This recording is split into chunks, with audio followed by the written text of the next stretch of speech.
намазды өз убагында окуу, намазды жаны менен окуу, жөн эле физзарядкасы менен эмес, хушу худу менен, пайгамбар саллаллаху алейхи вассалам көргөзүп берген жол менен, намаздын жаны менен деген сөз ошону түшүнүп окуу ичинде.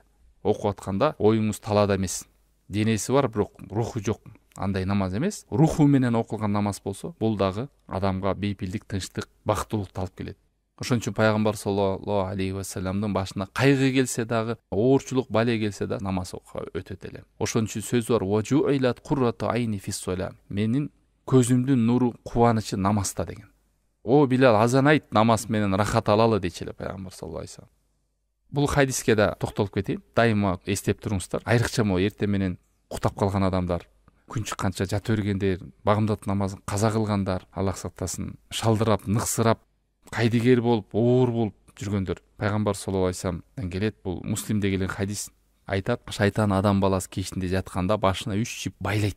Ар бири өзүнчө түйүндөр. Анан айтат: "Эй, сага узун түн болсун" деп айтат экен. Эгерде адам ойгонсо, Аллахты эстейт.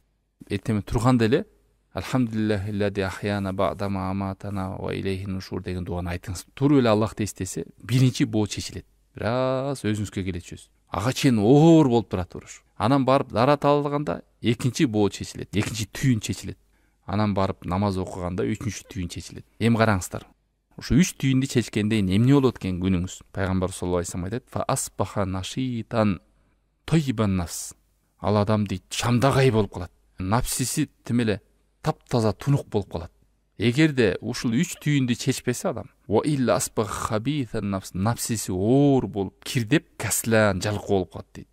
Ушу күн чыкканча уктагандар, намазын каза кылып тургандар, шалдырап, ныксырап, баарды баш ооруй эле, башы соо эле болгондо, ушу шайтандын 3 түйүнү чечилбей калат дагы. Күнү кеткенче, ошол күн батканча адам бош шалдырап жүрө берет.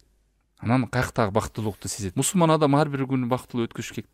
Бактылыкту мындай бир хаял кылбаңыз, бир күнү келет анан мен бактылуу болуп кетем деп. Андай нерсе эмес. Адам ар бир күндө бактылуу болуш керек.